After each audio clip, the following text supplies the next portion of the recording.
Welcome to Chapter 5, Part 1. At the end of Chapter 4, we started talking about this idea of stereoisomers, right? So when we looked at cis-trans relationships, right, these are stereoisomers. I'm going to draw two representations of 1,2-dimethyl-cyclohexane. Right? It's 6 carbons in a ring with a carbon on position 1 and a carbon on position 2.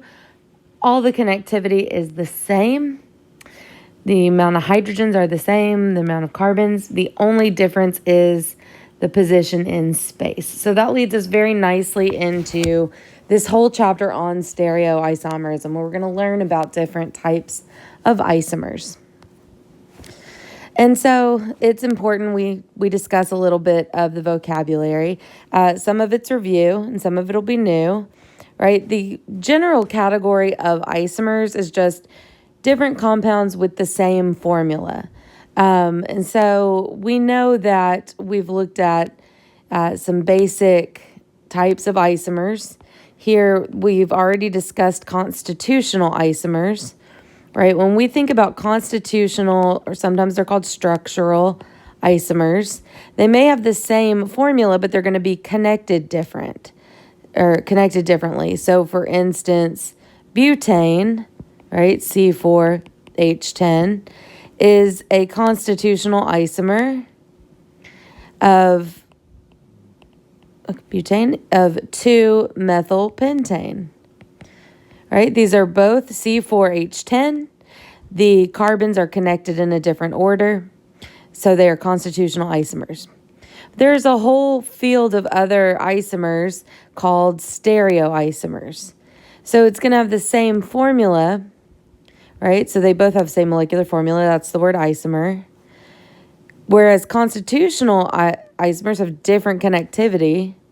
Stereoisomers are going to have the same connectivity, right? So same molecular formula, same connectivity, but the difference will be in the spatial arrangement. So a different arrangement in space. There are different types of stereoisomers, and so we're going to see the review here from Chapter 4 in the cis versus the trans 1,2-dimethylcyclohexane. And they are different compounds. You can't rotate around this single bond right here because it's in a ring. So there's no way to get from the left to the right structure without breaking a bond. So they are not the same compound. So when you throw the cis or the trans out in front, that differentiates the two because different compounds should have different names. Now that's very specific, right? It's very specific to a disubstituted ring, but it can be helpful. We have a lot of disubstituted rings. And you can only tell what you have if we've got wedges or dashes, or if you use a Hayworth projection or a chair or something like that. When you do this flat, you can't necessarily tell the difference. So if I gave you this one to name, you would just name it 1,2-dimethylcyclohexane. You can't tell which stereoisomer. But if I give you stereo information like wedges and dashes, now you can be more specific. Cis and trans does not only apply to rings. Cis and trans can also apply to double bonds, right? Rings have sides because we can't, as we mentioned, we can't rotate around this bond right here. Well, double bonds have sides because there's no rotation in that double bond. There's no rotation because of the pi bonding.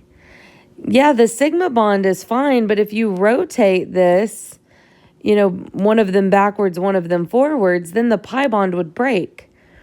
And you can't break a bond and call it the same compound.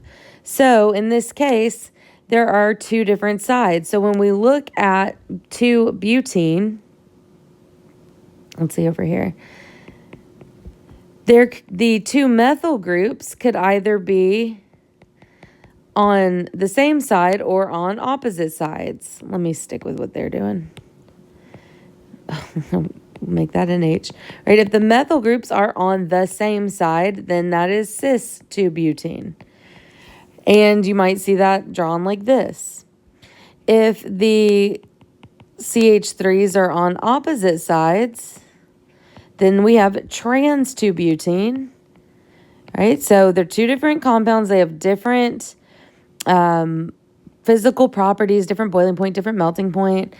We'll draw them differently here.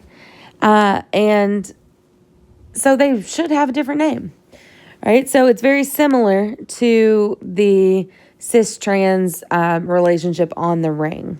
Now, this only works when you have a fairly simple double bond. If you have more than one R group on your double bond, or more than two R groups on your double bond, there is another way to name it, which we will discuss a little bit later. But just thinking about the relationships, because this is something this type of problem we'll come back to over and over again. What is the relationship between these two drawings?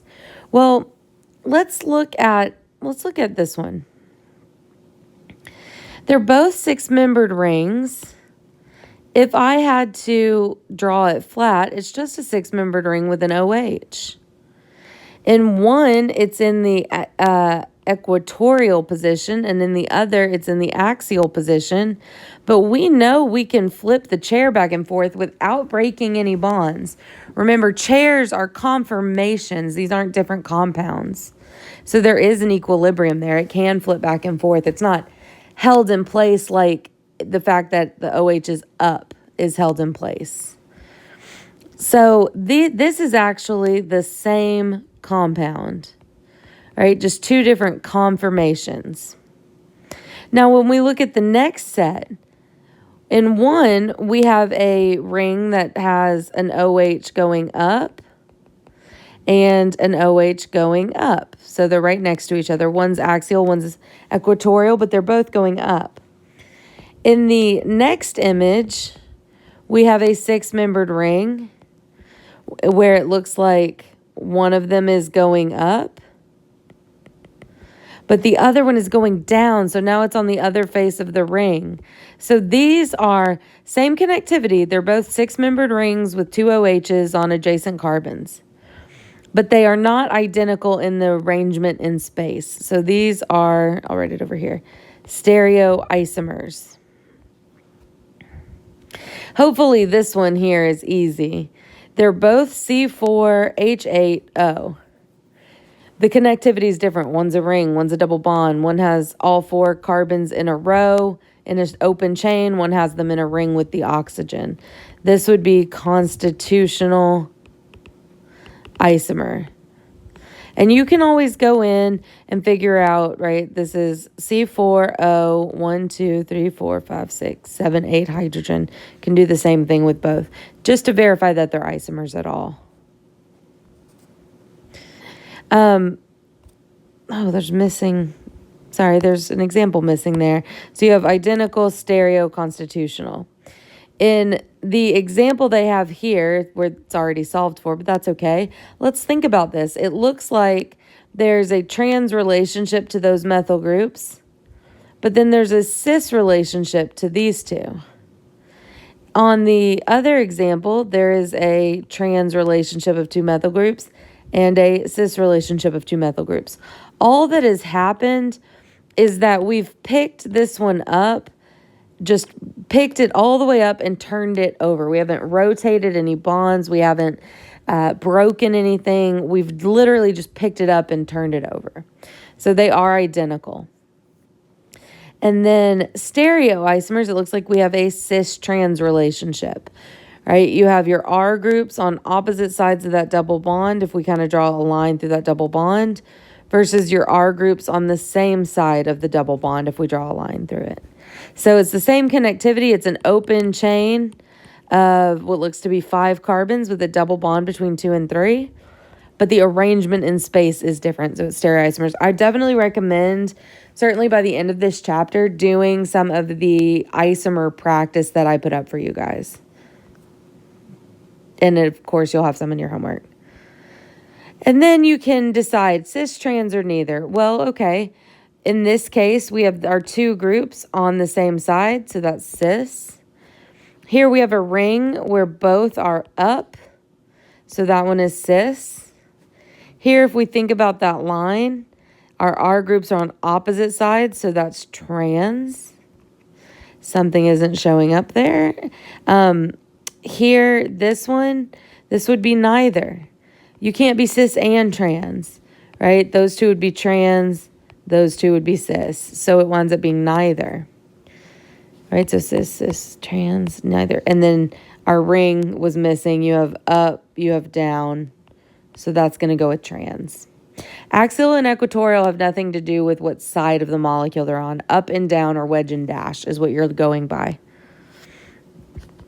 Now, in the next video, we are going to tackle chirality. I will probably also link you to some videos on that topic, so stay tuned. So see you in part 2.